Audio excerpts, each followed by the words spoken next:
jump your bail. Your own God, my Lord, said that he did not jump bail. My Lord, my Lord, my Lord. I don't know why my case should be contrary to the Constitution of Nigeria, Constitution of United Nations. Extradition from Kenya. Your own God, my Lord, I am dead already, yes, dead already. The only thing that can bring me back is Biafra. Nation. This life is meaningless without freedom, real freedom. Biafra. African man. Freedom, nation. Biafra. Oh, rise up like the rising sun, Nigeria. Nigeria, divide peacefully.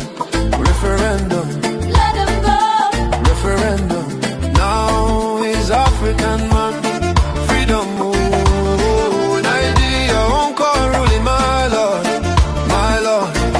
Your own God, my Lord. I did not jump bail. Igbo man does not run. Real man no jump bail. Why thou prosecute me, my Lord? Why persecute an innocent man, my Lord? There is God, oh yes, there is a God. The whole world is watching. I did not jump bail. Yes, I did not jump bail. Jump bail. Jump bail.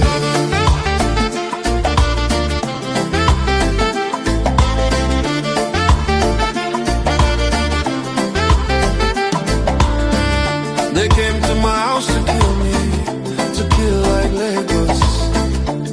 Let it all get style, let it all get style.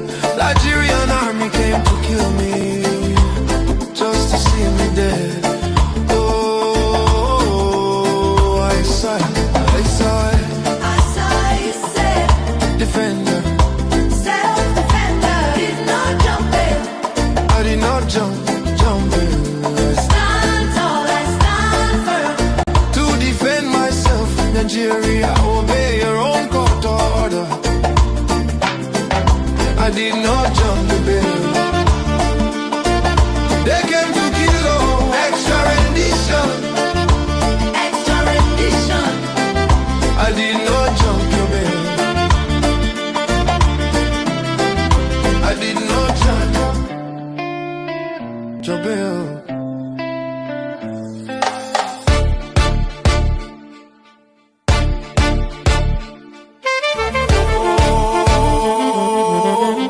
Yes, there is God. The whole world is watching. I did not jump it. Yes, I did not jump it. Jump in. They came to my house to kill me, to kill like Legos.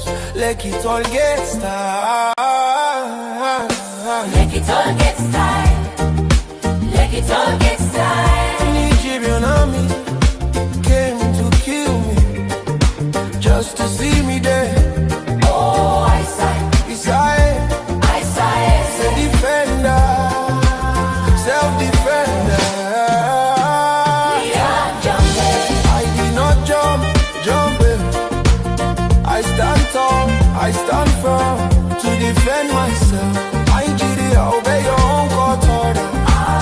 I did not jump the bill. They came to kill, oh, extra rendition.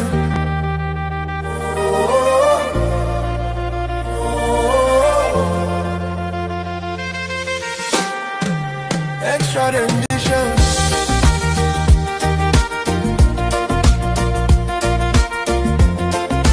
I did not jump your bill. Yeah, jump. Mommy, you did not jump bell. You did not.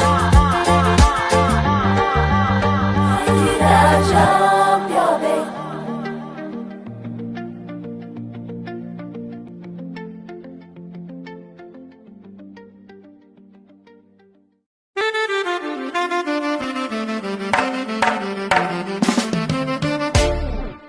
I did not jump in.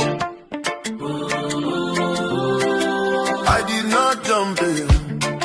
Yes, I did not jump in. They came to my house just to kill me, to kill me. He not jump in. And the Igbo man did not jump in. Your own Nigerian army, just to see me there.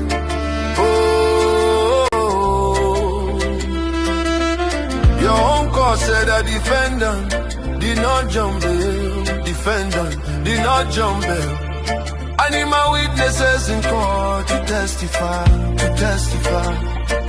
in Abuja. Oh, your own court ruling my lord. He did not jump bail. Igbo man does not run. Not jump your bail. Your own God, my Lord, said that he did not jump bail. My Lord, my Lord, my Lord. I don't know why my case should be contrary to the Constitution of Nigeria, Constitution of United Nations. Extradition from Kenya. Your own God, my Lord, I am dead already, yes, dead already. The only thing that can bring me back is Biafra. This life is meaningless without freedom, real freedom. Biafra, African man, freedom, Igbo nation. Biafra. Oh, rise up like the rising sun, Nigeria, Nigeria, divide peacefully. Referendum, Let them go. referendum. Now is African man, freedom. Oh, Nigeria, your own call ruling, my Lord, my Lord. Your own call, my Lord, I did not jump bail. Igbo man does not run, real man no jump bail. Why thou prosecute me, my Lord? Why persecute an innocent man, my Lord? There is God, oh yes, there is a God. The whole world is watching. I did not jump in. Yes, I did not jump in. Jump in. Jump in.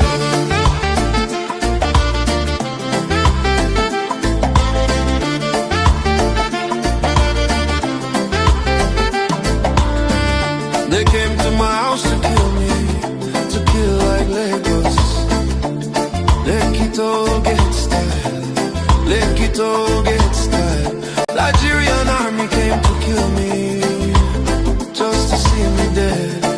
Oh, I saw it. Defender, Self-defender did not jump in. I did not jump in. Stand tall and stand firm. To defend myself, Nigeria, obey your own.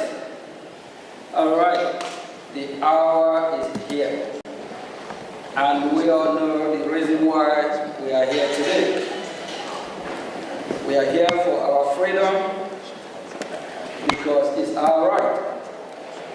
And today is our first congressional briefing, and we have our special guest here.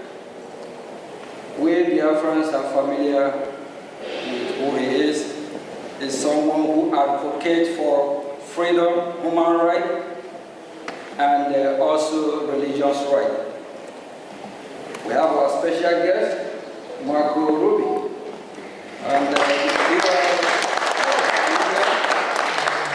Marco Ruby is Senior Fellow, American Enterprise Institute. Thank you, Marco.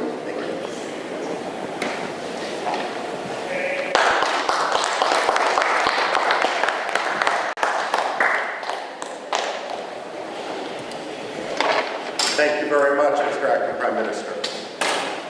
I don't need, first of all, it's good to see Biafra represented so well in Washington, D.C.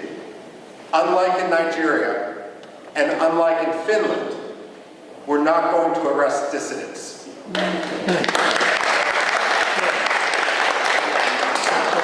I'm a historian by training, and especially with this audience, we don't need to tell you that Biafra may have redeclared its independence, but it is a long history. And if we count the maps that European merchants, geographers, and other travelers made dating back to the 17th century, then Biafra is actually older than the United States of America. We're not talking about a so-called secession. We're talking about decolonization. And when we look at Africa today, we must recognize that the problem of colonialism is no longer based in London and in Paris. It's based in places like Abuja and Lagos. The fact of the matter is, and for that matter, Yaoundé as well, the fact of the matter is that we are witnessing a second wave of decolonization in Africa right now. Biafra, Amazonia, Somaliland are at the front line of a struggle for freedom. Religious freedom, as well as simply personal, economic freedom, political freedom. The fact of the matter is, though, when we talk about that front line of colonialism, Biafra, Amazonia, Somaliland, we're also talking about a response to genocide. The fact of the matter is, when we look at the modern history of Biafra, and we see some of the key figures represented on this podium, and it's so appropriate that we're sitting here in a room dedicated to Veterans Affairs, to honor the veterans of the Biafra struggle. The fact of the matter is that they did not start the struggle for Biafran rights. Nigeria did. Nigeria has agency. They have decision-making. No one forced Nigeria to undertake the pogroms of 1966. That was a decision that was made in Lagos. And what we have seen, the struggle for freedom in Biafra, is a natural response to the repression, which is now more than 60 years old inside Nigeria, especially with regard to Biafra.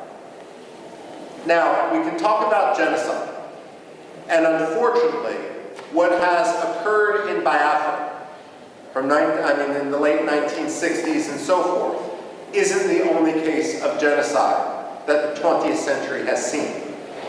But what makes the history and the recognition of the Biafran genocide so important is this. When the Jews suffered the Holocaust, Germany afterwards acknowledged the Holocaust. The ideology that led to Nazism became stigmatized. Yes, there are still Nazis today, but it is an ideology which is outside the realm of acceptable belief. The problem with genocide denial isn't simply a denial of fact, a denial of history. But when you don't acknowledge the genocide, then what you're actually doing is throwing a life raft to the ideology upon which that genocide occurred.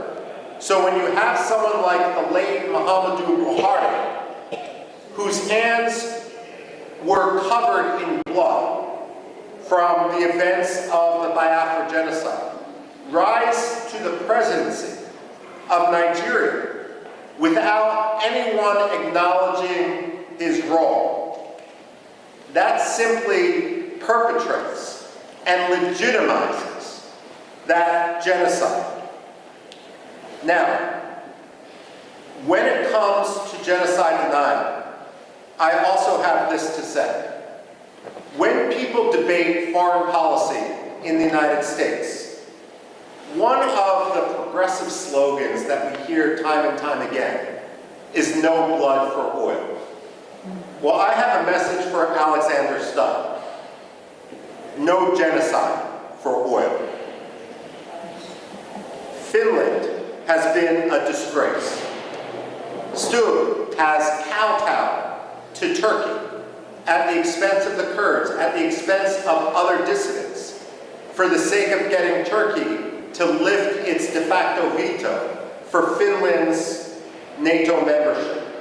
Now he's kowtowing to the Nigerian government by arresting Simon Ekpa for the sole reason of advocating against genocide and of providing, frankly, at this point, the only reasonable way forward given the actions of the Nigerian state. Now, we can't engage in wishful thinking, and unfortunately that has been the problem in the United States.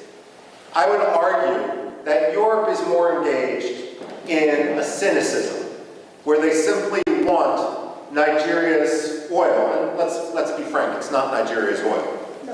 It's Biafra's oil, the Delta region and so forth. The fact of the matter is they feel it's easier to have a relationship with a dictator, and they're going to look the other way. Never let the Europeans pretend that they stand as a representative of human rights when they act in such a cynical, racist, and way that is so contrary to life, liberty, justice, freedom, political rights.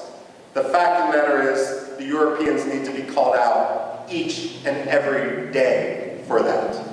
Finland, especially. Now, I would go so far as saying Finland doesn't deserve the plaudits that so many people, Amnesty International, Human Rights Watch, tend to ascribe to Scandinavian powers.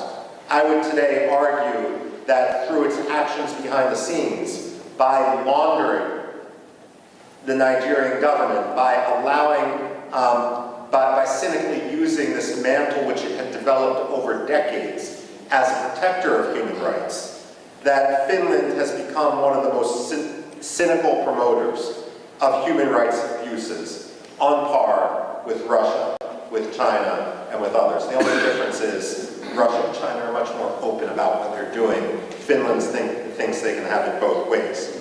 Now, when it comes to the United States, however, the United States isn't blameless. We have two problems here. The first is the problem of the American perception of history. Whether you're Republican, whether you're Democrat, I don't care. And the fact of the matter is Biafra, like Cyprus, like India, should be a bipartisan cause. There's nothing partisan about freedom and liberty. And I say that as someone who personally is a Republican, but I was a Congressional Black Caucus Foundation fellow working for the late Congressman Bill Gray, who was a Democrat. So I say this not just as wishful thinking, but someone who truly believes in the importance of principle and its triumph over cynical partisanship. But let's face it, both the Republicans and the Democrats have a problem, and American society in general, and that's our general ignorance of history. In our own political culture, whether it's a Republican coming in after years of Democratic power or a Democrat coming in after years of Republican power, there's a tendency to believe that history is only 4 or 8 years long, and that every president who enters the Oval Office or Secretary of State who enters that 7th floor of their office of the Dwight D. Eisenhower building in Foggy Bottom, that they can somehow have a tabula rasa, that the past doesn't matter. Well, let me set the record straight. The past does matter. The past can't be forgotten. And and we wouldn't be here today if it weren't for repeated efforts to work within the system, only to be crushed by Nigerian corruption, Nigerian dictatorship, and Nigerian cynicism. And if I may, Nigerian religious animosity on the parts of some sectarian communities. Now, one problem, of course, is that U.S. historical ignorance, and this is where it's so important for the Biafrans to really rally, to meet with Democrats, to meet with Republicans, not to meet and spend all those times meeting with those who agree with you, but actually concentrating their efforts on those who disagree. The fact of the matter is, Americans need an education in history, and they need an education in history quickly, because the price of American ignorance is going to be tragedy and more killings in Biafra. Now, that's one problem. The other problem is a tendency of the United States to engage in wishful thinking. There are two types of ambassadors that the State Department sends abroad. And I'm not talking about professional ambassadors, civil service, foreign service versus political appointees. There's some good political appointees, there's some bad political appointees, and the same thing is true with the professional foreign service. But among ambassadors, however they get their job, there's two general styles. One style, and we've seen this too often in Nigeria, and I can name other places where we've seen this, the Democratic Republic of Congo, Somalia as well, takes an ambassador, and that ambassador believes that the best way to represent American interests is to ingratiate themselves to a dictator, to have zero tension with that dictator, and that oftentimes means amplifying that dictator's propaganda, his rhetoric, to his face. Well, the State Department should realize and should recognize that dictators have no shortage of sycophants. It shouldn't be the job of American ambassadors to join the sycophants. George Shultz, the Reagan-era Secretary of State, was famous when a new ambassador was appointed. He would bring them up to his office, which was an elegant room, not unlike this which we're standing in the U.S. Congress. And he had a big globe next to his desk. And he would always ask the ambassador appointee, point to your country on the globe. And if they pointed to Nigeria, or they pointed to France, or they pointed to Burma, or they pointed to Pakistan, God help them, he would point to the United States and say, this is your country. You never forget it. When we send ambassadors abroad, their job should be to speak truth to power. It shouldn't be to kowtow to a dictator. And if that means calling out Nigeria for its abuses in Biafra, for its abuses of religious freedom, so be it. It may mean you're not going to get invited as the ambassador to this reception or that state dinner. Well, that's the price of being an ambassador and being truthful. Your job isn't to make a dictator feel good. It's to promote American interests as a U.S. ambassador. And one of the top American interests is religious freedom. The reason why religious freedom should be such a top priority is it really is the canary in the coal mine. It really is the metric by which to see whether a dictator's rhetoric and actions meet. When former Secretary of State Antony Blinken went to Nigeria and he met with the late Muhammadu Buhari, and he removed Nigeria from the religious freedom watch list, that was wishful thinking. It didn't make Nigeria a better place. It didn't stop the killings in Biafra. It didn't stop the killings elsewhere in Nigeria. All it did was signal to the Nigerian government that they could quite literally get away with murder. Wishful thinking has consequence. The United States also needs not to believe its own spin and not to try to force, cynically use the Biafran issue to advance its other causes. So, for example, I don't know how many times I've talked to people who are partial to the Nigerian government. in the United States and will accept the Nigerian lies. And they will say that what we see happening in the Southeast has nothing to do with religious hatred, with religious intolerance on the part of the Nigerian government. It's all about climate change. Let me tell you this, and I've actually said this to the State Department. Climate change does not charter buses in order to ship Fulani militiamen into Biafra to kill Christians. That's not China, that's not climate change. That's ethnic cleansing. That's religious hatred, that's sectarian cleansing. American wishful thinking isn't polite. It doesn't make diplomacy easier. It simply gets people killed. And this is also why it's so important for the Biafran people to rise up and not only work to establish their freedom in Biafra, to reestablish their country. It's also important for them to educate Americans. Now, as many of you know, my background and what I did when I worked at the Pentagon actually focused much more in Middle East history. That's what my PhD is in, and so forth. And having worked for more than 2 decades on issues that have some parallels, let me say this, and this may be controversial to say, Nigeria can't always be the enemy. And the reason I say this is, while Biafra must be free, there can be no compromise on it. At the same time, an independent Biafra is only going to thrive when Nigeria, its neighbor, is at peace with itself and with its neighbors. The fact of the matter is, the Biafrans are an engine of democracy. They were always historically the intellectual capital, the economic capital of Nigeria when they were under Nigerian occupation. But at the same time, they have a role not only to win freedom for Biafrans, but that freedom is only going to be confirmed when Nigerians also win their freedom, when corruption no longer governs Nigeria, and when the Nigerian military and Nigerian politicians don't cynically use religion in order to advance their own Swiss bank accounts.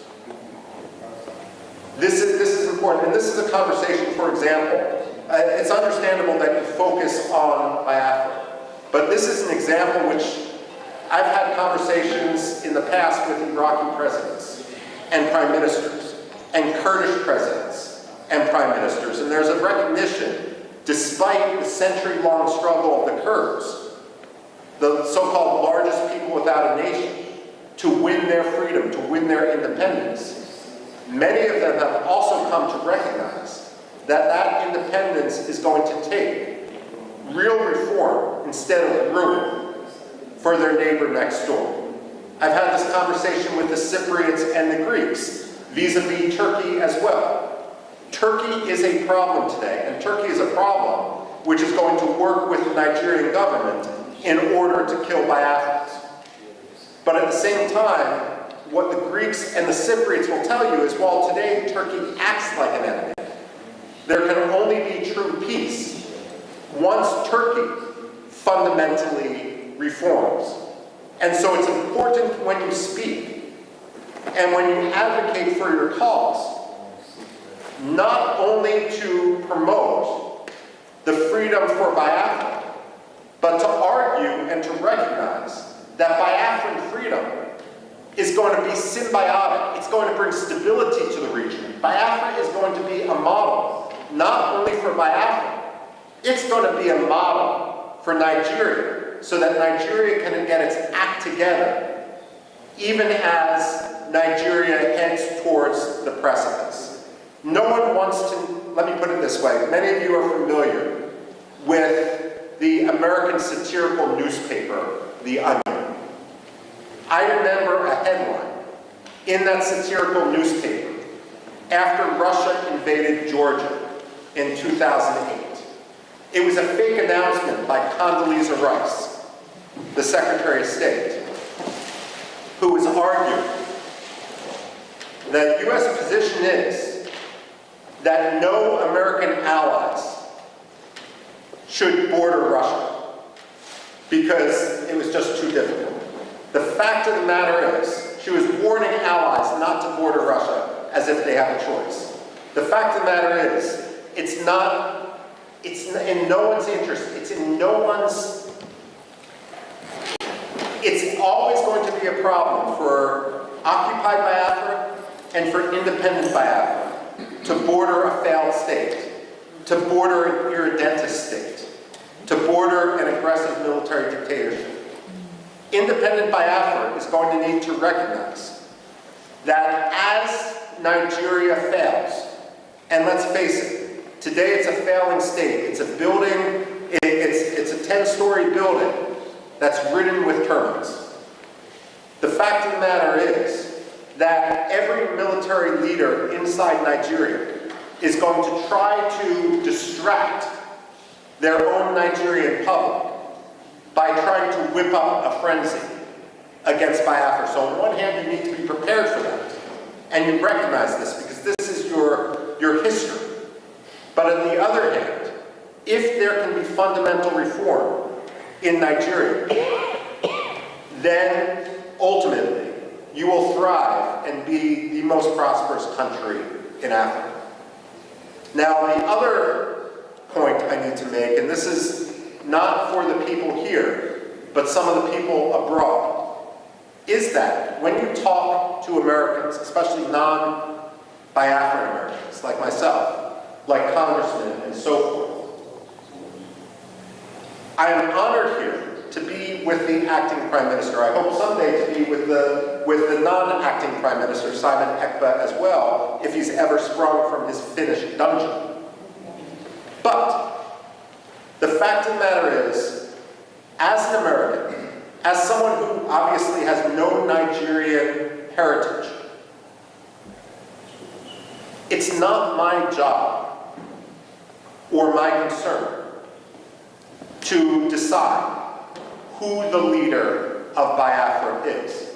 You ask any American like me, any white American, who cares about human rights, who cares about Biafran liberty, what I would say is, when Biafra becomes independent, all these disputes will fall by the wayside because you have monitored democratic elections. But if anyone starts to attack other Biafrans in the presence of European politicians, American politicians, United Nations diplomats, they are essentially creating treason against Biafra. Because what you're doing is giving evidence to your enemies that Biafra isn't serious. Now, let me give you one example. When I came to Washington and began working in foreign policy in 1999, one of the first people I met was a gentleman named Barham Saleh. He was the Washington representative of the Patriotic Union of Kurdistan. Now, the Kurds, I've referenced before, they're split between 4 different countries, so Biafra's a little bit luckier in this. At the same time, the Kurds in Iraq, in northern Iraq, are divided between 2 major political parties. One was Jalal Talabani's Patriotic Union of Kurdistan. The other was Masoud Barzani's Kurdistan Democratic Party. And between 1994 and 1997, these 2 Kurdish parties fought a civil war. To suggest that anger among the Kurds wasn't high would be an understatement. They hated each other's guts. 2,000 people remain missing to this day from that civil war in northern Iraq between the Kurdish parties. And again today, that region is essentially divided. Barham Saleh had a rule as the representative of one of the two Kurdish parties in Washington, D.C. His rule was, I will talk Kurdish politics to other Kurds, but I will never talk Kurdish politics when someone else is in the room. Because the only message that Washington needs to hear is Kurdistan must be free. The only message that Washington must hear today is that Biafra must be free. Decisions with regard to the leadership of Biafra are going to be made by Biafrans themselves. But the most important issue for everyone, whether they are legitimate or frankly whether they are illegitimate, is that Biafra must be free. Don't tweet against your political adversaries. Take the high road. Don't talk about your rivals to congressional staffers. And if your rivals talk about you, you may feel that it does you a disadvantage. Let me assure you, it does not. If the acting prime minister, if the acting cabinet are the ones who are speaking softly and achieving things, creating a new currency, creating the structures of state, ultimately every serious congressman, like Chris Smith, like Mark, one of the most important staffers on Capitol Hill, they are going to recognize you for what you are. Because only amateurs talk about their rivals. Those who are legitimate, those who are serious, those who are here today are the people who advance their cause. And make no mistake, momentum is on your side. So I speak here today, and I'm concluding my remarks right now, by thanking you for your activism, by welcoming you to the halls of Congress, where you are free to talk to anyone, and you don't need to risk arrest, because again, your words we're not in Finland. We don't have to talk about the Helsinki standard. The fact of the matter is, I hope to be here when the United Nations General Assembly recognizes Biafra as the 55th or 56th African state. And I have absolutely no doubt that I am sure about over to the acting prime minister.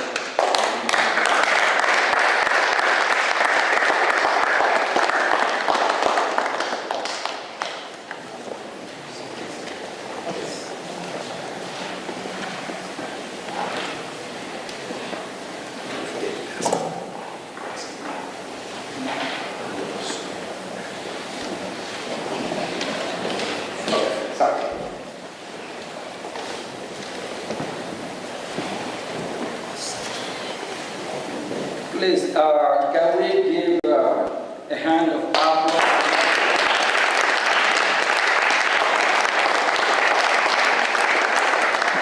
He is a true friend of humanity, not just Biafra. He fights for me, he fights for you, he fights for the global community. And he is a kind of one we need, so that we can have a safer world and a better world, a world that will be great again. Thank you.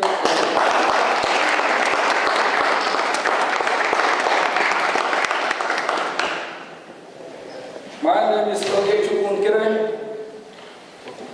Biafra Republic Government Acting Prime Minister. I'm here acting on behalf of His Excellency Mazi Simon Edward. As we are fighting for our freedom, we are making history and we tell our story to the world. And this is the first Biafra Congressional briefing.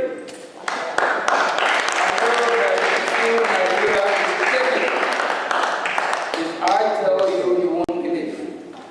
Nigerian government, they protest to stop this hearing today.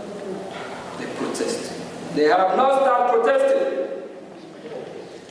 Thank you all for being here today. It is an honor to speak today during this historical congressional briefing on Biafra, the first in modern times. I want to thank Michael Ruby, which we are just giving hand of applause now before, of the American Enterprise Institute for his unwavering support and friendship to the Biafran people. Today, I will provide a broad overview of Biafra issue for all those watching. Nigeria is oil-rich country. When we say Nigeria, it's Biafran oil. Marco just on his speech, he made it clear. It's Biafran oil. And a continent power in Africa. It is a multi-ethnic, multi-language, and multi-religious country with a population of about over 200 million people.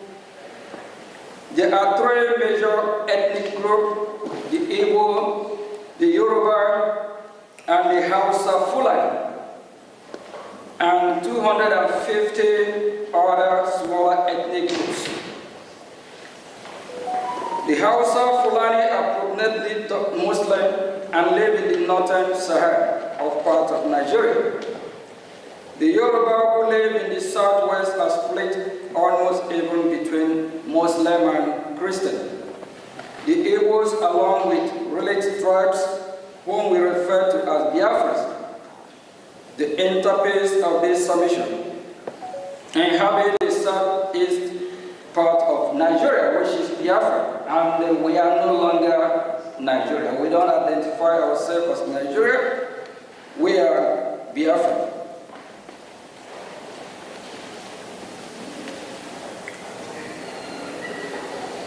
Part of Nigeria, which is combined population of over the Biafrans population and over 70 million.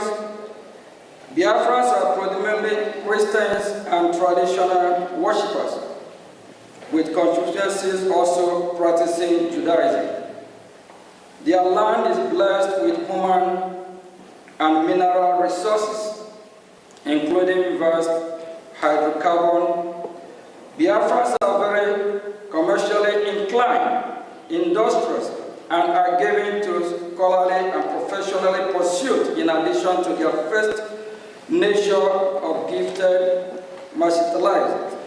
They have an established grassroots democracy order known as the Omunna system, which is still practiced to this day, before the advent of colonization. They are very republican and egalitarian in nature and coexist peacefully with their neighbors, including northern Nigeria and Cameroon. Prior to their amalgamation with the rest of Nigeria in 1914, Biafra then, there was no single massacre of Biafras anywhere in pre-amalgamation in the so-called Nigeria. This is noteworthy. The first start of this program that was levied on Biafrans, particularly the Igbos, among them happened in 1948 in northern Nigeria, where Biafrans were, without any justification, massacred just for being Biafran or merely looking like one, pivoting on false narrative of the so-called Igbo coup, an Igbo plot to dominate Nigeria. Nigeria's military officers and the police and notable civilians, mostly from the north, planned and executed the Biafrans. Over 3 million Biafrans were murdered between 29th May 1966 and 12th January 1970. And had the Biafrans not resisted by unilaterally declaring its independence, the massacre would have been incalculable, and more horrendous. There is credible evidence that sectional Nigeria provoked the Nigerian Civil War as a cover-up to accomplish the genocide that they have begun against Biafra. Generally, and the Igbos in particular, as far back as 1948 in northern Nigeria, the difference this time was to take it to their homeland, where they had fled and taken refuge under the Hitler-declared Republic of Biafra, a nation born in dire necessity and desperation to survive a genocide. The following aspect from recent declassified U.S. Embassy diplomatic dispatch of the era on the program and the war that follows is instructive, and it states that the North was minded to use the war as a tool to resort its dominance of natural affairs. Malan Gagu Damboa, regional editor of Morning Post, told the American consul in Kabul, "No one should kid himself that this is a fight between the East and the rest of the Nigeria. It is a fight between the North and the Igbos." The scale of the carnage was such that had the Roman or International Criminal Court statutes been enacted, Nigeria's entire military leadership and its top civilians enablers would have been prosecuted for genocide and crime against humanity, for orchestrating the destruction of Biafrans in whole or in substantial part because of their ethnicity. And to make it worse, those that oversaw the genocide and their natural political successor continue to control Nigeria and thus ensure that no accountability was exacted for a crime of such shocking scale.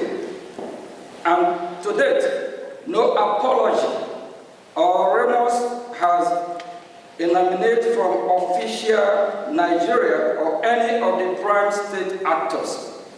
It is this state of affairs and the post-war political suppression of Biafra that grandfathered the insurgency of Biafra agitation in recent times. The modern-day Biafra independent movement surfaced in 1999 with the creation of movement of the actualization of sovereign state of Biafra, Mazur, in 1999 by Chief Owazurike, in 2012 by Mazi Nnamdi Kanu, a protege of Chief Owazurike, then created the Indigenous People of Biafra, IPOB, in 2012, which became the predominant Biafra independence organization. Post-war agitation for Biafra and support for IPOB accelerated in late 2015 when former President Muhammad Buhari systematically embarked on widespread anti-Igbo policies, coupled with his open toleration of Fulani Islamic terror that was breaching the northern reach of the Igbo land. It was in the face of this that the indigenous people of Biafra, IPOB, and the idea of Biafra government in exile gained much traction as protector and defender of the people that have been detained by the government of the day of Nigeria. It is to be noted that virtually all of us present at the vanguard of pursuing for Biafra were born after Nigerian Civil War ended in 1970. So in our renewed quest for Biafra, we are not driven by any sense of personal loss of the war, revenge or bitterness, but by instead a sense that our people are being mistreated badly and are beginning in again becoming the victim of another crippled genocide. Vast majority of the Biafrans share the same view, even so, quietly because of fear of retribution by the Nigerian government or other non-state actor in alliance with the government. Amnesty International reports that since the advent of the former Buhari administration in 2015, Nigerian insecurity forces have killed more than thousands of Biafra and wounded many more while they held peaceful protests against the killing and for self-determination. Amnesty International says that many of those pro-Biafra protesters were shot and killed in their sleep, and others while they gathered in churches to pray.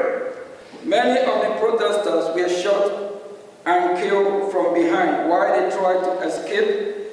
Contemporaries country report released by the United States Department confirmed such of this, particularly the Nigerian government declaration of IPOB as a terrorist organization in October 2017, which gave a dubious legal cover to Nigeria's security forces to resort extrajudicial killing of Biafra perceived by self-determination agitator or members of IPOB.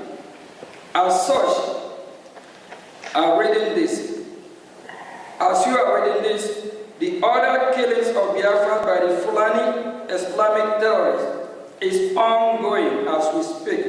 The killing have not stopped to date, especially in the northern boundary of Igbo land, such that several innocent villagers were murdered in Ebonyi State in February 2025. Igbo communities to bury their brothers, sisters, fathers, mothers, sons, and daughters almost every month.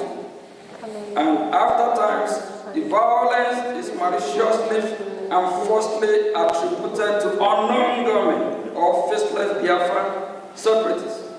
In the face of all this, and in the perception that rogue elements of the security forces are complicit, the Biafran government in exile emerged as beacon of hope for Biafrans that have become distrustful of the government.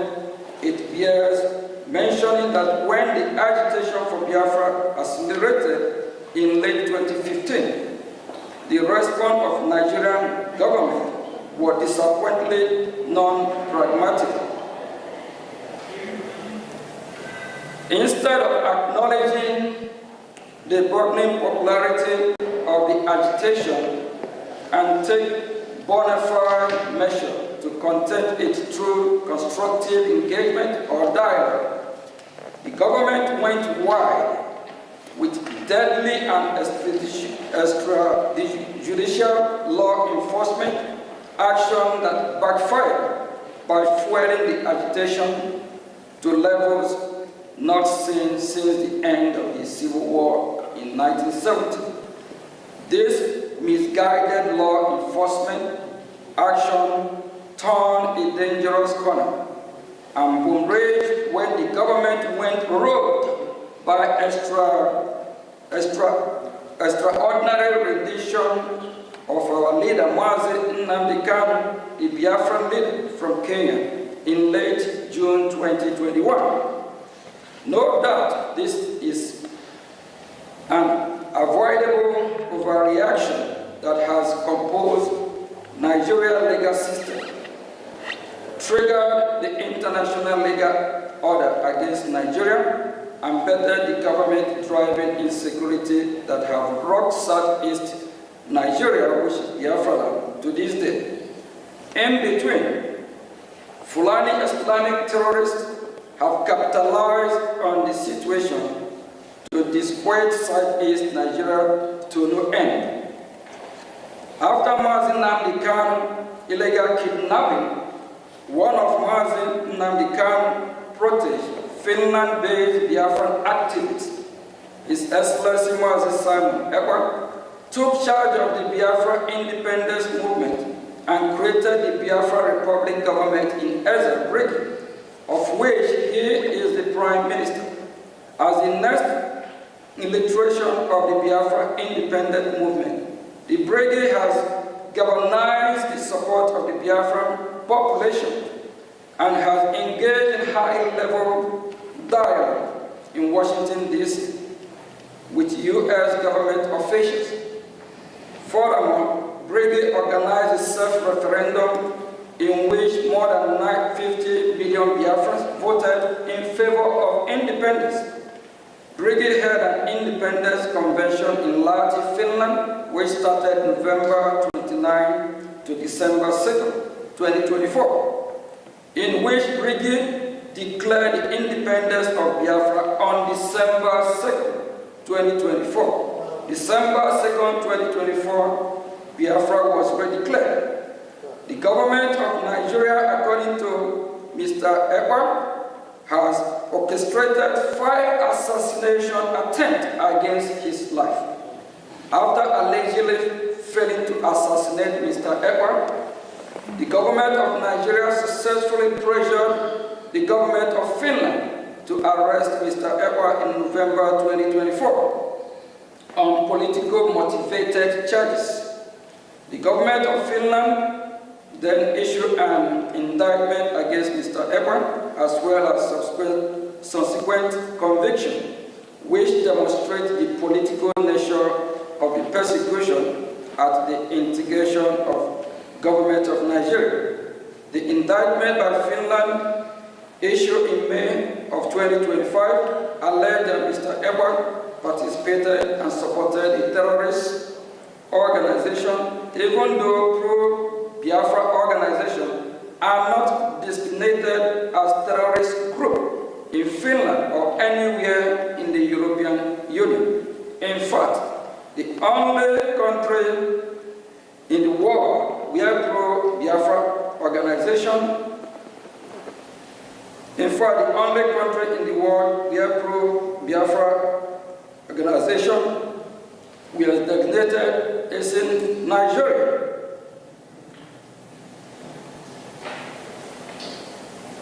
For the government of Finland to accept that the Finnish citizen holding political position regarding internal policy matters within Nigeria is somehow a criminal offense in Finland is a nonsensical and absurd, and demonstrate that Finland is engaging in a political motivated prosecution.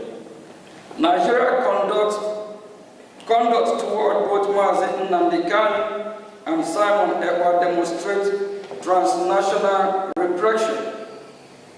At the moment, the issue of Biafra, the insecurity in southeast Nigeria, which is Biafra land, and all the unpleasant aftermath cannot be resolved, while the federal government of Nigeria persists in detention of Mazi Kanu, while Finland persists in detention of Mazi Simon Ekpa, and Biafrans continue to be marginalized. On this basis of foregoing, we must respectfully suggest the following to the U.S. government.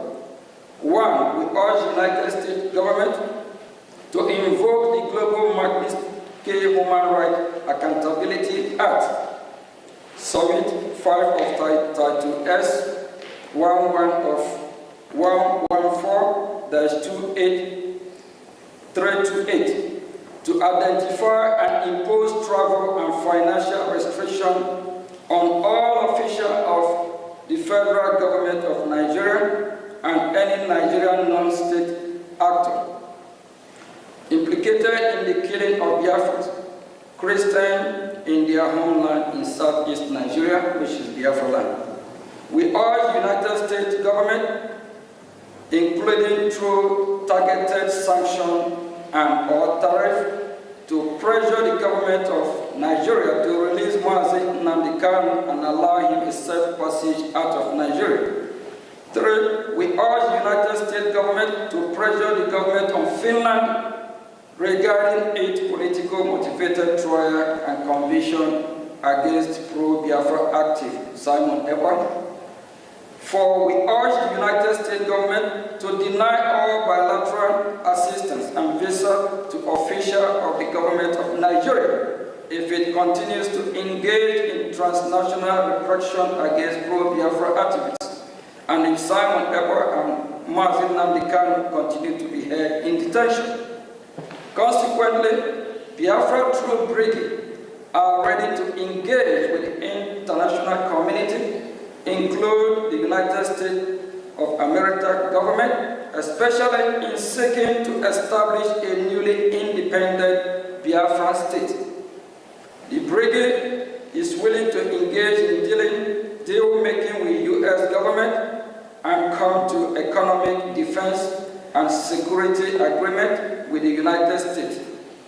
Biafrans represented by Brgie are willing to negotiate with the U.S. in reciprocity and in anticipation for specific demand, interest and expectation of the U.S. recent event in Sub-Saharan Africa have created a compelling need for United States of America to get involved in the Gulf of Guinea. There is no better opportunity than that presented by the Biafra. For example, Biafra can be an ideal place for U.S. military base, as well as seaport. Biafra can also be host to African installations. Biafra can be a close ally of the United States and purveyor of Western interests in the region, as well as a bulwark against Islamic terrorists and extremists. This is important now more than ever, given the loss of key U.S. military bases in Sahel countries, as well as the Nigerian government's ever closer relations with United States adversaries, a United States designated Islamic terrorist organization. In addition, Nigeria's persecution of Christians continues to worsen and further adds to the case of independent homeland for Nigeria. Christian population, just as U.S. recognized of Somalia, present great benefit to U.S. strategic interest in East Africa. Similarly, Biafra can present opportunities along similar lines for the U.S. in West Africa. We hope today's historical briefing will provide the precedents for further diplomatic engagement. And before I say thank you, we believe that we have sent our message, and we are damn serious for our freedom. We'll continue fighting. Our freedom is our right.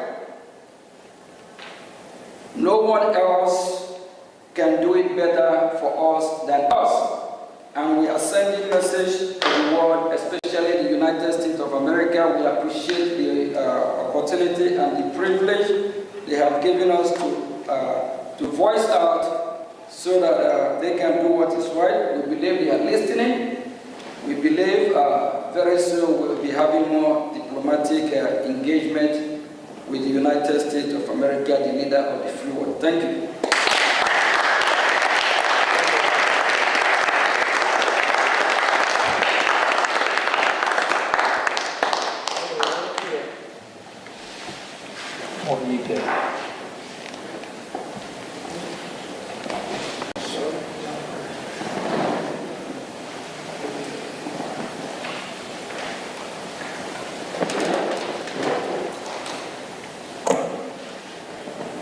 We're going to be having some question and answer, and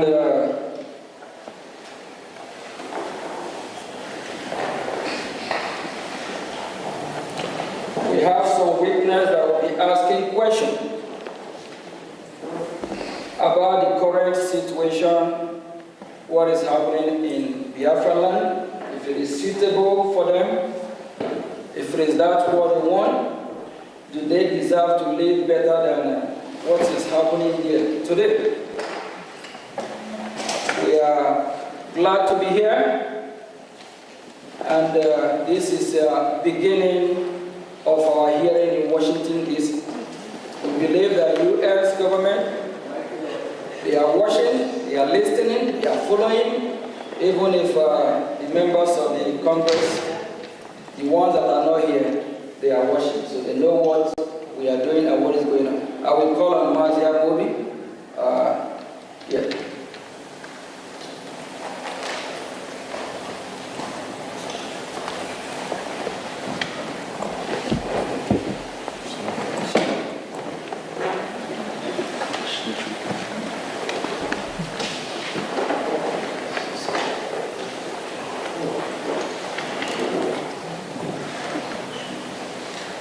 Greetings, everyone.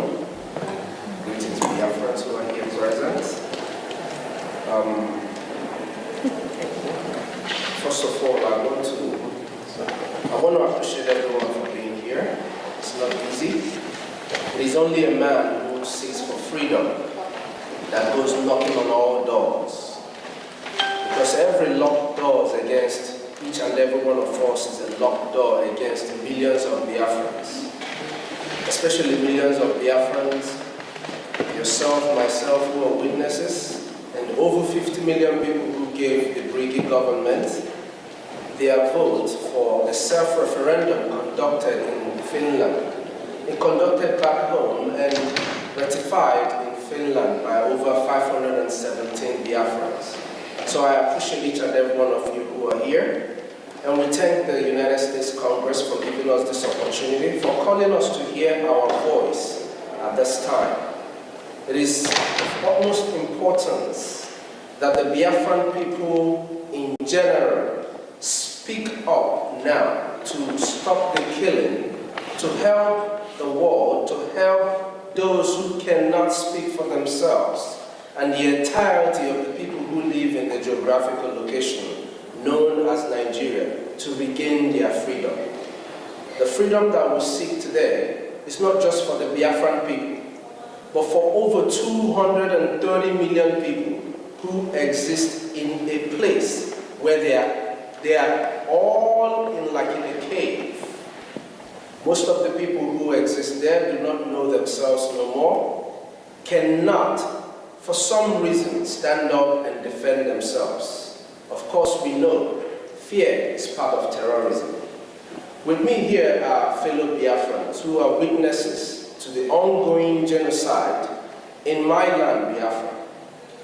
The ongoing genocide is a continuation of 1967 to 70, as we all have heard the acting Prime Minister of Brgie speak to us who are Biafrans and to the rest of the world who are listening. So I would like to ask my brothers and my sisters a few questions so that in their own words they can explain to the rest of the world, those who are watching, and to the congressmen and women who have given us this opportunity, who I'm sure would hear everything that we are saying here today, either today or tomorrow or in the nearest future. And whatever we say here will help them make decisions quick and act fast to save lives of Biafra, to save lives of women, children, and even unborn.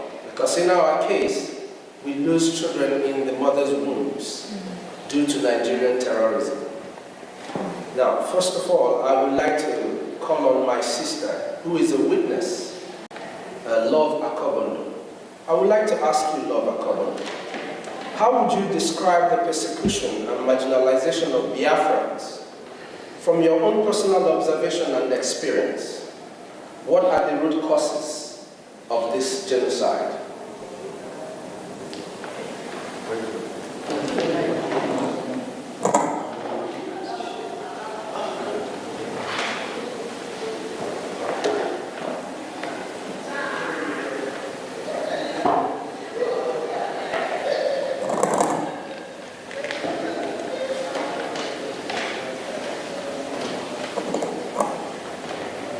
Hello, dear friends. Good afternoon. Thank you for the Brgie government. Thank you, the acting Prime Minister and the staff. And I also thank the Congress, American Congress, for giving us this opportunity. I'm going to say what I received as information from those who witnessed those incidents, because I wasn't there at the time. From there, that will lead into what is happening and still happening, unless we put a stop to it. You see, the marginalization has a long-standing history, stemming from the so-called colonization. From the time those people showed up in the shores of Biafra, the Bight of Biafra, there hasn't been peace. Each time they bring up a situation that is not acceptable to our people, the Biafrans, we object it because we already had democracy before they showed up. We were living in organized society in every ramification before they showed up. So when they showed up and want to alter who we are, change us to benefit them, we said no. Instead of dialoguing with us, they come up with aggression. This has been going on through the Egumegu warriors after the fall of our kingdom. Our people regrouped, defending themselves, defending their land, defending their culture, defending who they are as a people. They were met with killing, because that's the only thing to understand. They don't understand dialogue. From there, it moved to the time of taxation that was totally unacceptable, and our great-grandmothers came up to protest, simple protest. They did not kill anybody, they did not destroy anything. They were just protesting because one of the useless people, it is not today we begin to have a flavors in our society. A man called, and I'm going to call him by name, and I wish his generation will get to hear it so they can be ashamed of their grandfather. Chief Okuk from Oloko was the warrant chief who delivered that message of taxation. And after they had finished taxing our fathers, they came up with our mothers. And our mothers said no. What did they do? They turned out, killed some of them. To glorify their action, they termed it Aba Women Riot, which is a false thing. From there, when they discovered coal in Enugu, again, to their interest, poor working condition, our fathers protested for a better wages, a better working condition. What did they get? Bullets. They massacred the men. That was the coal mining massacre. It did not stop there. Each step of the way is aggression, no discussion. The good thing is, we are not the people you can just walk over. It's not going to happen. It's not yesterday, it's not today, it's not going to be all the tomorrows to come, because we are Biafrans, madam. No two ways about to take it or drop it. We're going to fight to the last man standing. Now, it did not stop there. It continues the same marginalization, the same wickedness in all form and shape.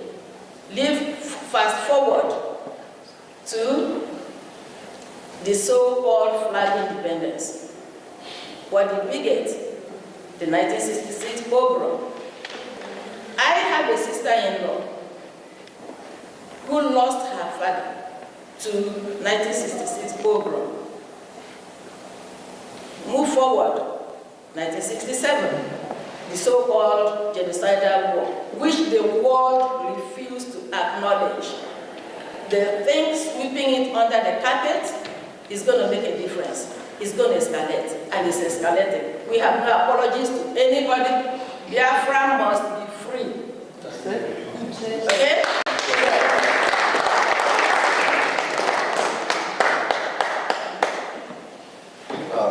Thank you so much, my sister Love. You heard it all? Now, I will ask another question to another sister of mine,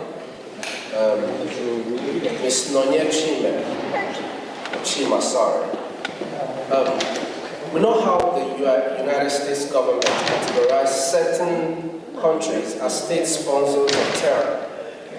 How do you rank Nigeria given their killing of Biafrans? And should the US government designate Nigeria as a state sponsor of terror?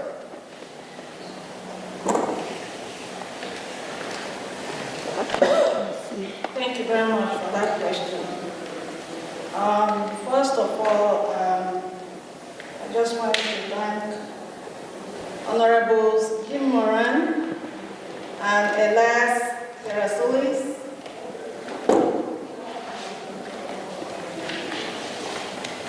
and the U.S. Congress for giving us the opportunity to inform the world of what has been going on in Biafra land for decades.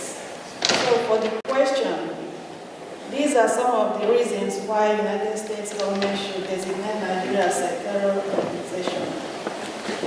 One, between 2015 to 2016, Amnesty International reported that Nigerian security forces killed over 1,500 IPOB protesters in cold blood. Remember, they didn't have any weapons.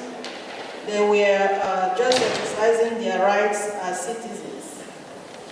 And in 2017, there was what they called Operation Python Dance, which targeted the Southeast residents who are Biafrans, with soldiers invading communities, shooting civilians, and committing extrajudicial killings, which led to about 28 young men and women in our leader, Mazi Nnamdi Kanu's house. Thirdly, from 2021 to 2023, Amnesty International also documented over 1844 killings in Biafra land, including unlawful executions, torture, and enforced disappearances by security forces.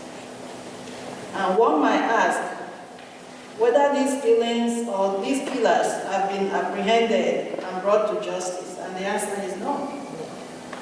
No one has been held accountable for these killings. In fact, when locals apprehend any of the killers, there is always an order to free them.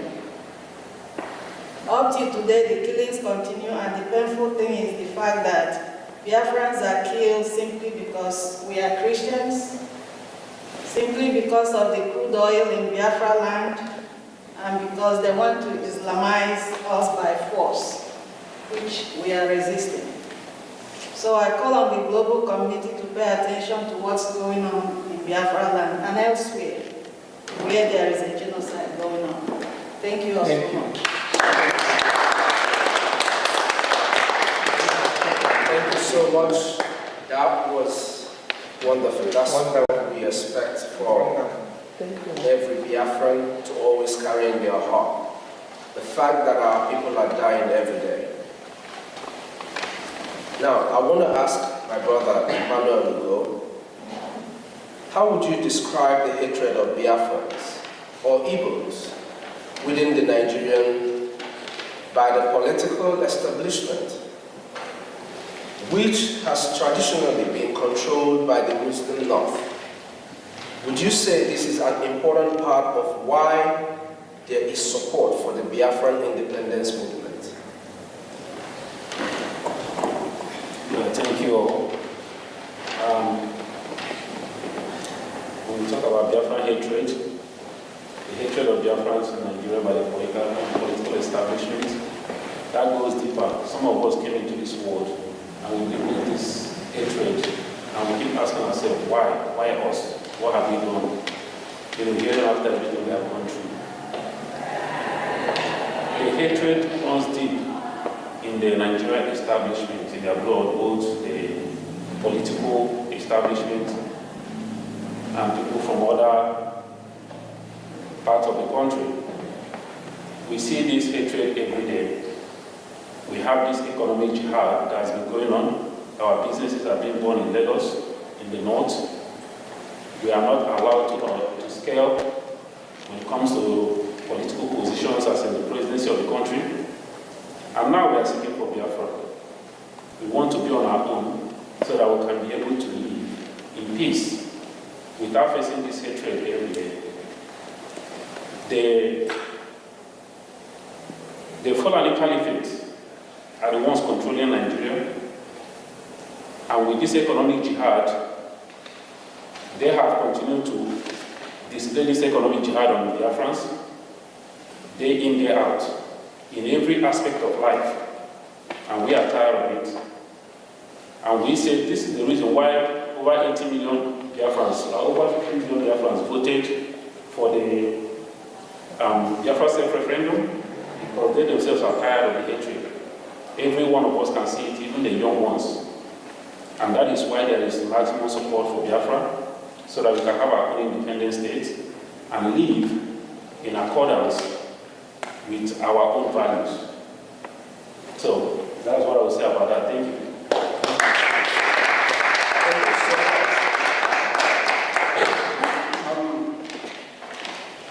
My brother Chima John,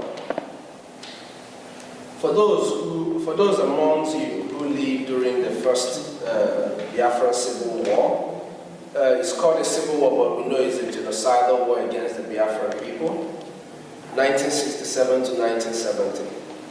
Please, describe your experience. I know you might not know, but I know you have people who have told you stories. I see you're very much younger than 1967. So describe your experience and how you would compare the Biafran independence movement in the 1960s compared to now.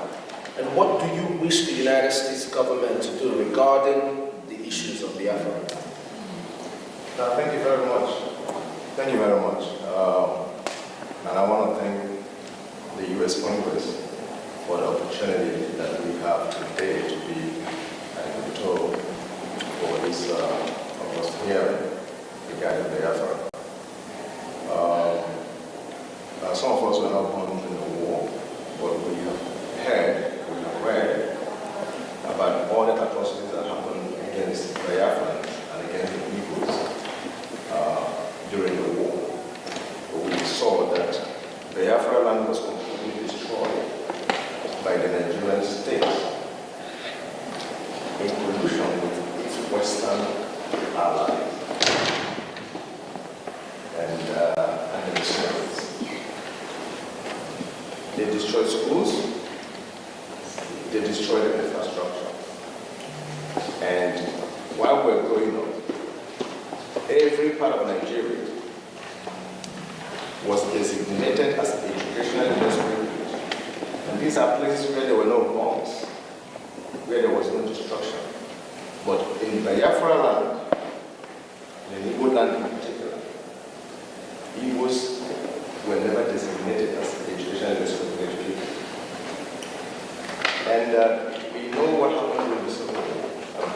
One of the things that happened was the total blockade of Biafra land, and which led to the death of over 3 million people and the starvation of over 1 million children. I'm sure that the world saw some of those pictures, gory pictures of Kwashakwa children because of the starvation. And that led to people like Bruce Merrick, an American student from Columbia, to set himself ablaze in front of the United Nations Bureau. People like Steve Jobs, the founder of Apple, saw what happened in Biafra and swore not to step his foot inside the church and say, how can the world open their eyes and saw this happen to humans or so-called fellow Christians and never did anything because of oil and hatred and theft, to put it literally. We saw all that. The Nigerian state, as part of the plot to put Biafrans down, and the Igbos in particular, they made sure that after the war, that every Igbo person or Biafran received only 20 pounds to start life from the beginning. And the Igbos and the Biafrans were the richest in that country at that time. It was designed, according to one of Nigeria's recent presidents, that it was designed to make Biafrans poor for over 200 years and become subservient to other Igbos. At the end of the day, today, Biafrans are not only successful, but they have reason to say that the only thing that will make us safe to actualize our economic and political potential and destiny is the creation of an independent state of Biafra, or the restoration of it, so that we can live in peace with our neighbors, so that we can be allies of the West and to our global community, so that we can harness our potential, our intellectual resources, our natural resources. We can harness it to the benefit of not only our own people, but to the world at large. That is what Biafrans seek. And we want the United States as the leaders of the free world to stand up and begin to do what is right by the Biafran people. Begin to do what is right. Because that's something that they're looking for. That's something that they take, that Nigeria gives them. Those oil and gas comes from Biafra land. We can negotiate, we can reach a deal with any country, America in particular, so that we can have our independence, a place we can feel safe, and to live in freedom. Thank you very much.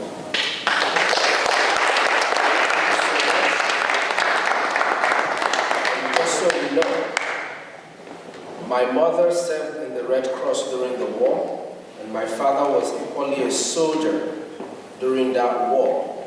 So, just like himself, and like many of us here, have so many stories of what happened and why we need to be free. It's not just because of the resources, but for our children to be able to see tomorrow. Now, I want to call on my brother, our brother, Mazikelo Israel. Mazikelo Israel, please, as we are in the Capitol Hill building, speaking to the United States Congress and to everyone who cares to listen to the Biafran people, I would like to ask, what would you recommend, or what would be your recommendation to the United States government to hold Nigeria accountable and to assist Biafra?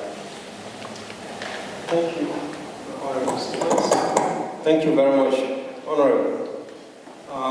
First of all, let me thank our great friends, Elias Rasolas, and of course, Honorable Dr. Michael Rubin, who spoke earlier on, and Ogen Kerry, who has been leading this struggle since our leaders have been incarcerated. I'm talking about Simon Ekpa and Nnamdi Kanu.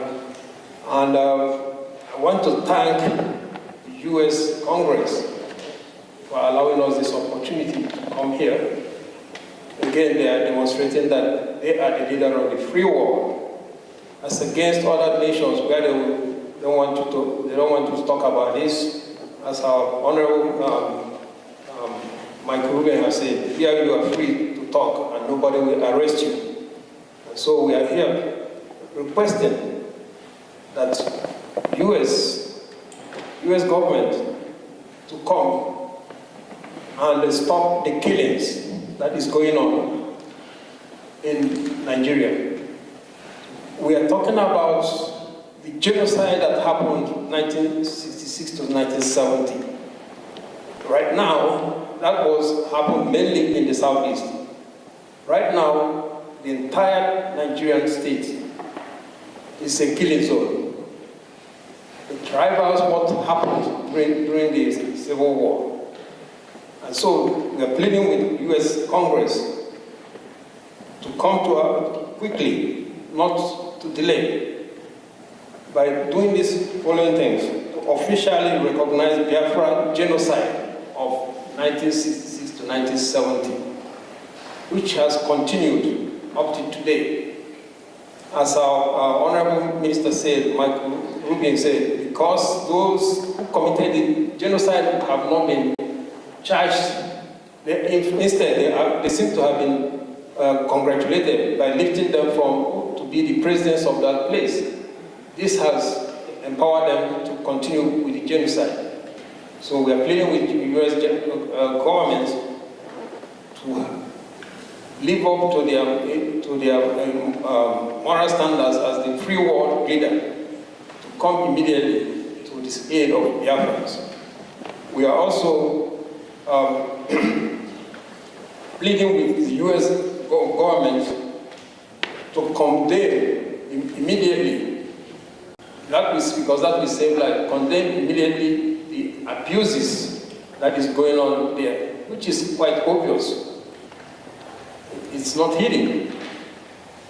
You have terrorists that are being recognized, giving a peace deal, while those that are speaking the truth to save the country from the killings that is going on are being incarcerated, like Mazen and Kano and Simon Eber. Just yesterday, they agreed on a plea deal with terrorists, a peace deal. And they are walking free. We are asking the US government to invoke the Global Magnitsky Act, identify all those criminals. The Canadian government have declared the political organizations in Nigeria as terrorist organizations. We are asking the US government to go further, identify the individuals themselves, and invoke them and put heavy sanctions on them. That is what we are asking, to further what the Canadian government has already done. We are asking the US government to demand, with immediate effect, to the release of Nnamdi Kanu, a man that has been even acquitted in some of the courts in that Federal Republic of Nigeria. Several courts have discharged him and acquitted him, and in fact requested that the government compensate him. Outside UN have already also requested that he be released immediately. Kenyan government has come out openly to say that he was extraordinarily rendition. He was kidnapped from Kenya, that he should be released, and on no basis should he be tried for anything because of the illegality that they practice on him and abuses. Yet, Nnamdi Kanu is still in prison. Even recently, he asked for him to be allowed to visit the hospital, to go for a hospital treatment, and they rejected it. They rejected that he would not go to the hospital.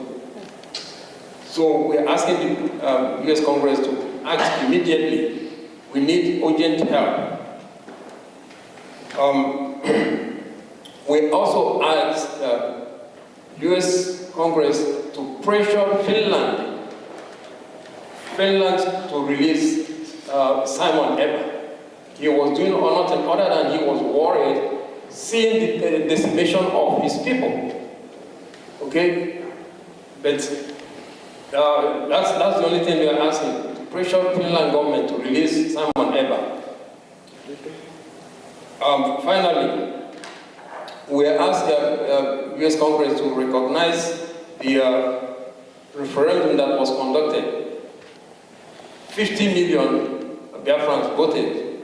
If that is not acceptable, then how to help us organize a UN acceptable referendum for Biafrans, and to show that demonstrate that Biafrans are really in need to be freed.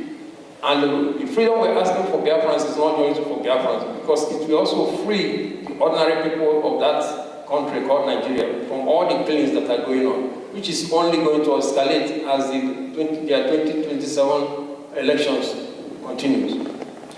These are what we are requesting. Thank you very much.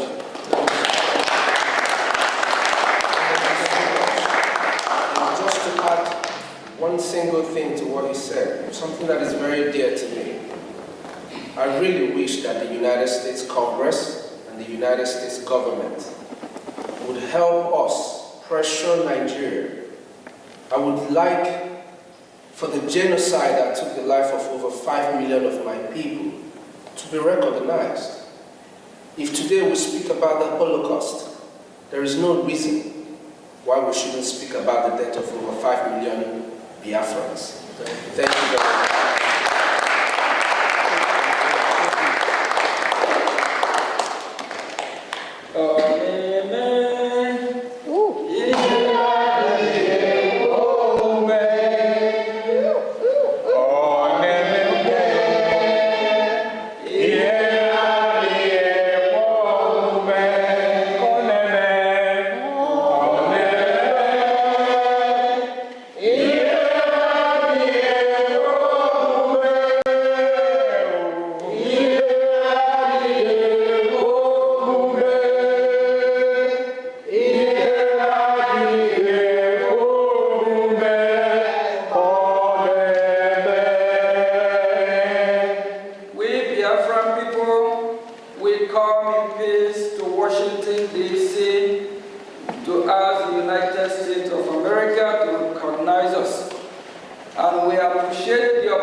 This place is being used by Congress, whereas one or two of Congress that is here is the United States of American Congress. And they are watching, they are following this event. So we appreciate it. Thank you all. This is just the beginning.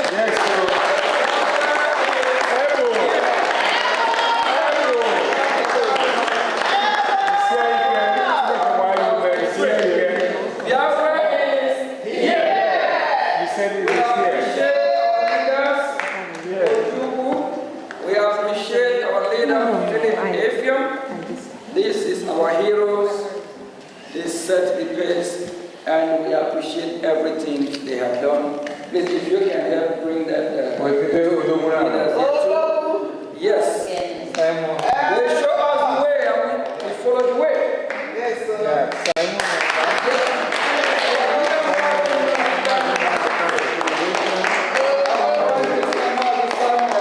Must be free. Biafra is here. This is just the beginning.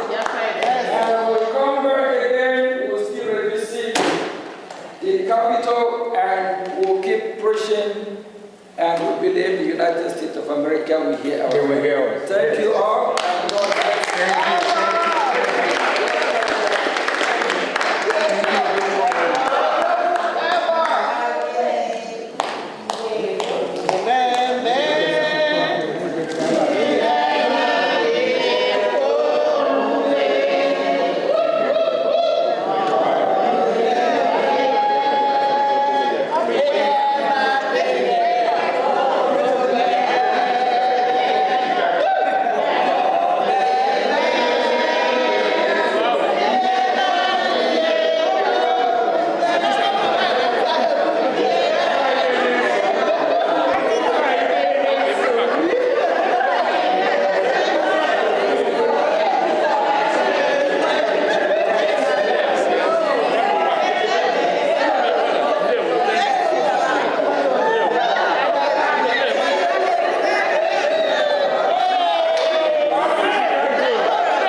Mike, can you start us off?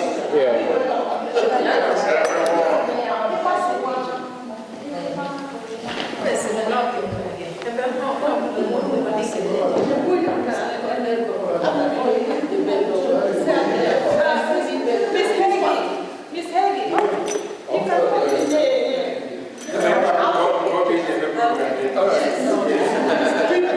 Continue. Yes, continue. Turn it.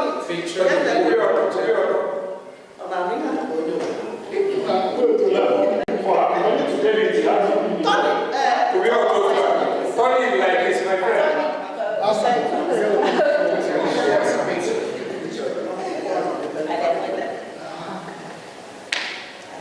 I think you can go back. Very good videos. You can do videos so that you get everybody. Yes. Oh, man.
I did not jump the bell. They came to kill extra rendition. Extra rendition. I did not jump your bell. I did not jump your bell.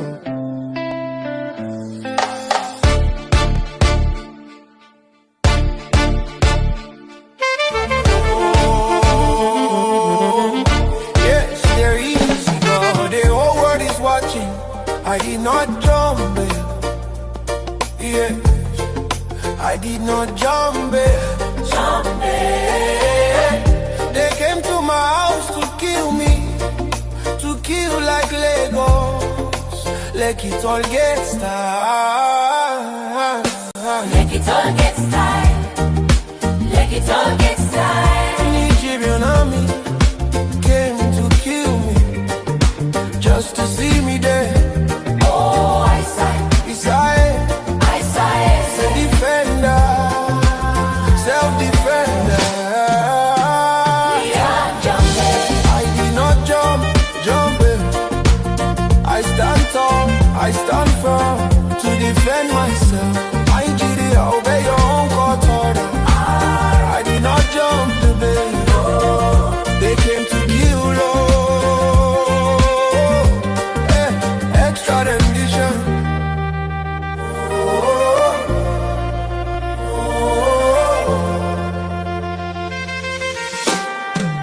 Extra rendition.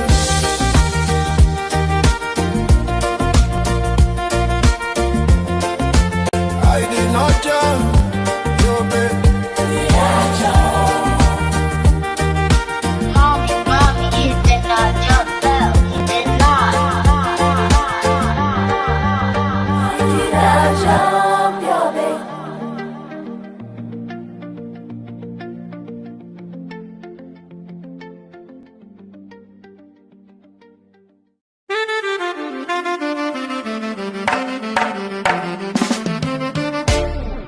I did not jump it.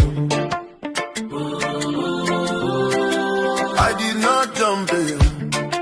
Yes, I did not jump it. They came to my house just to kill me, to kill me. He not jump it. And the Igbo man did not jump it. Your own Nigerian army just to see me there.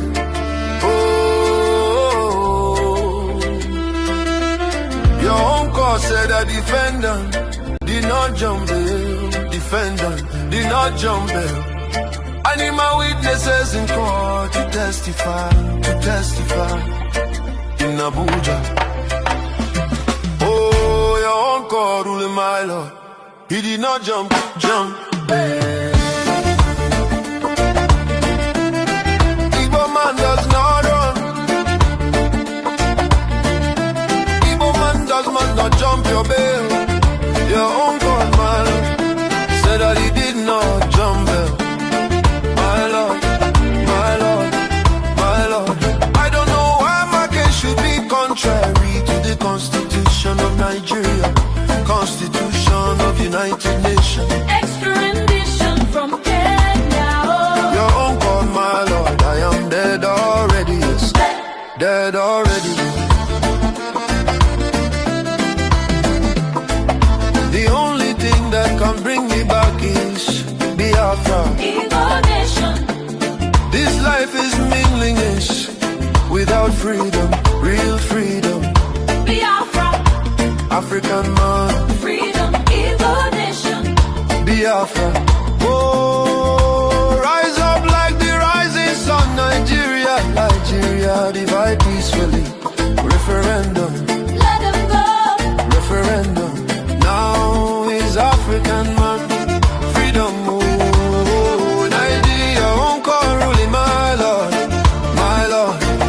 Your own call, my lord. I did not jump bail. Igbo man does not run. Real man no jump bail. Why thou prosecute me, my lord? Why persecute an innocent man, my lord? There is God, oh yes, there is a God. The whole world is watching. I did not jump in. Yes, I did not jump in. Jump in. Jump in.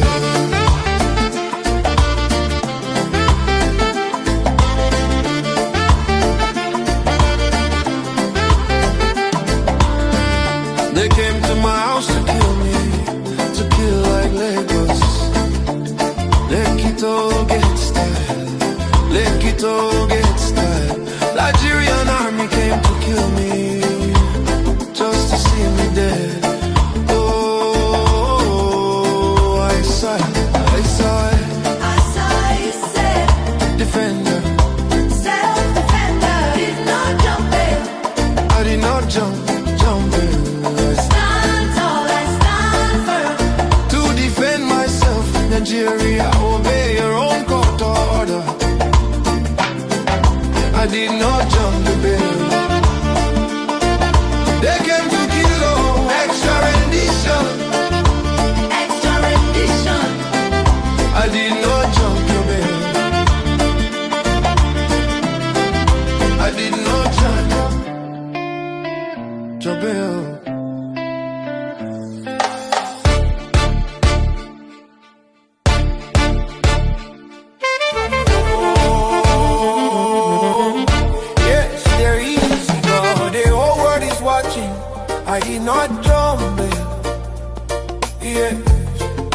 I did not jump it. They came to my house to kill me, to kill like Legos. Like it all gets tired. Like it all gets tired. Like it all gets tired. Nigerian army came to kill me, just to see me there. Oh, I sigh. A defender, self-defender. We are jumping. I did not jumping. I stand tall, I stand firm to defend myself. Nigeria, obey your own court order. I did not jump the bed. They came to kill extra rendition.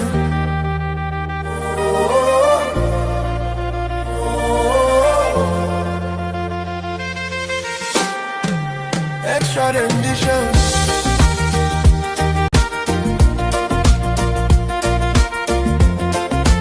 I did not jump your bed.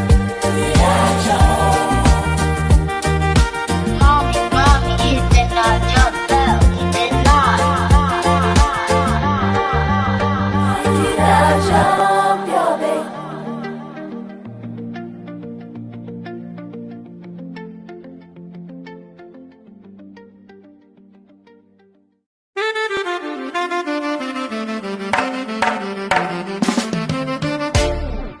I did not jump it. I did not jump it. Yes, I did not jump it.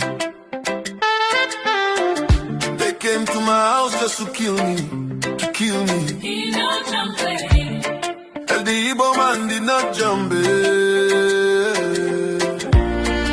Your own Nigerian army just to see me there.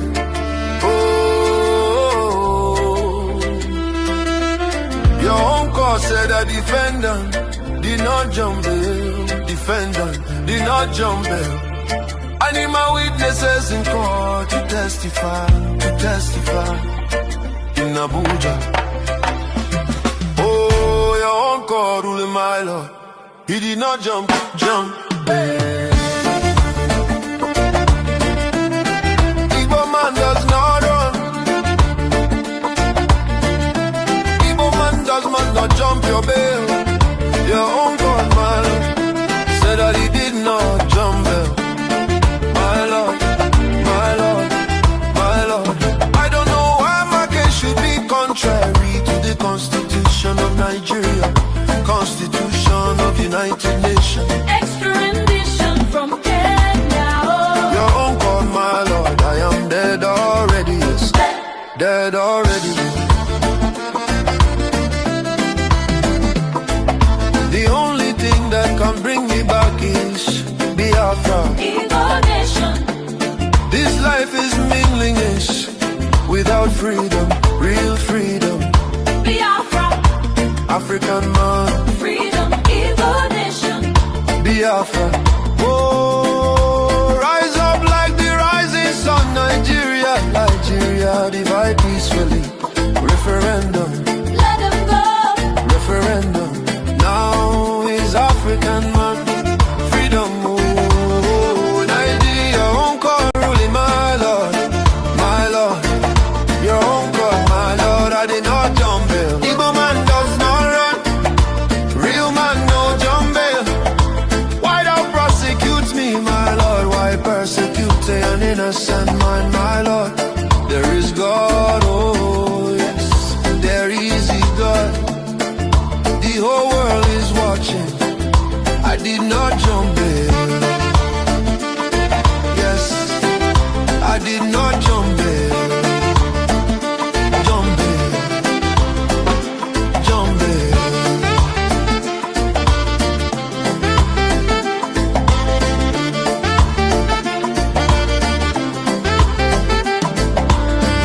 They came to my house to kill me, to kill like Legos.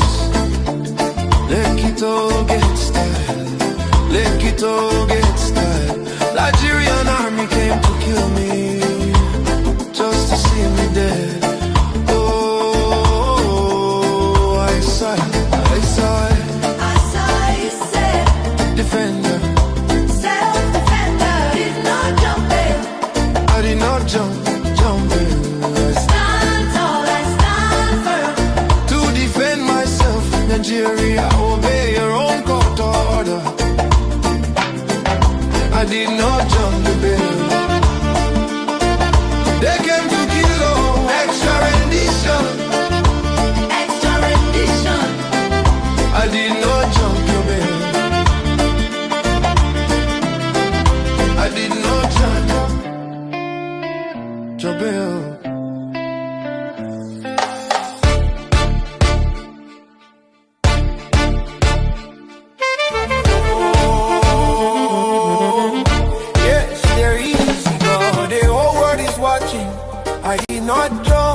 did not jump it.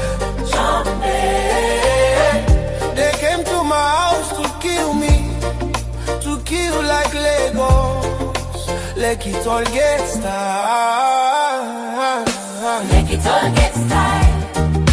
Like it all gets tired. Nigerian army came to kill me, just to see me there. Oh, I sigh. Beside, the defender, self-defender.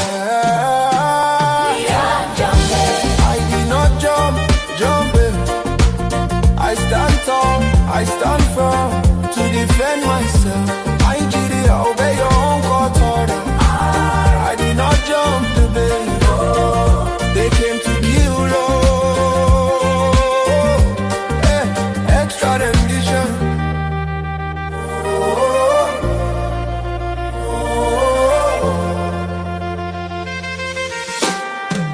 Extra rendition.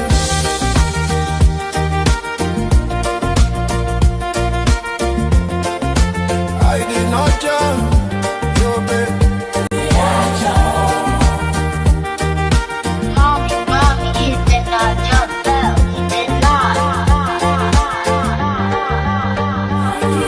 Jump your bed.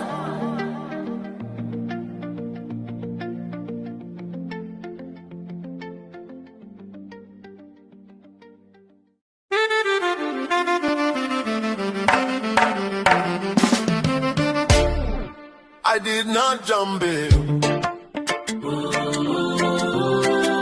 I did not jump it. Yes, I did not jump it.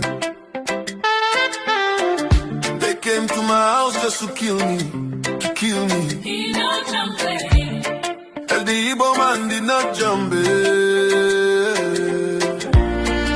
Your own Nigerian army just to see me there.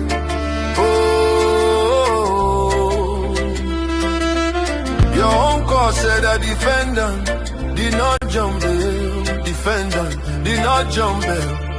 I need my witnesses in court to testify in Abuja. Oh, your own court ruling my lord. He did not jump bail. Igbo man does not run. Must not jump your bail. Your own God, my Lord, said that he did not jump bail. My Lord, my Lord, my Lord. I don't know why my case should be contrary to the Constitution of Nigeria, Constitution of United Nations. Extra rendition from Kenya.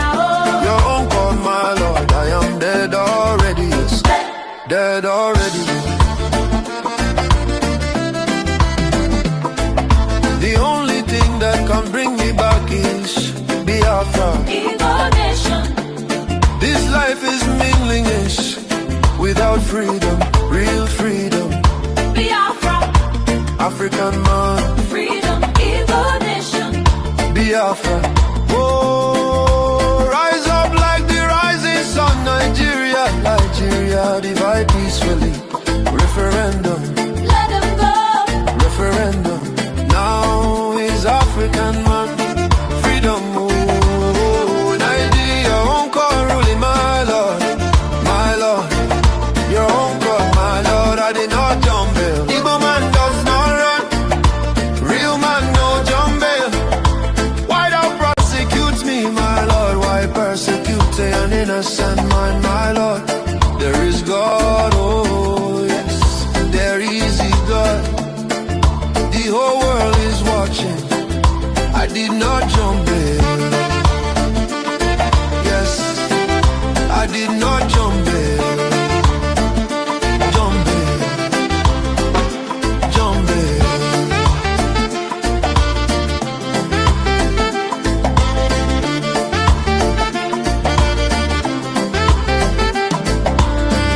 They came to my house to kill me, to kill like Legos. Let it all get started. Let it all get started. Nigerian army came to kill me, just to see me dead. Oh,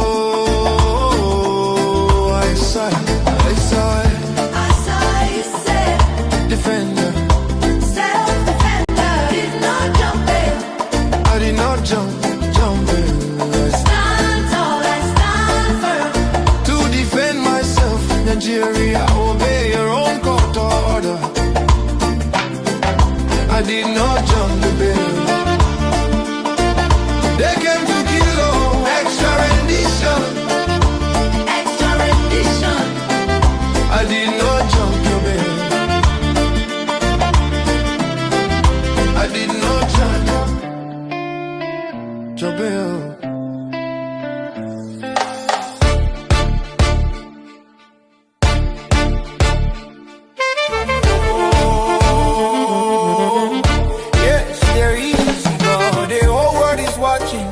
I did not jump it.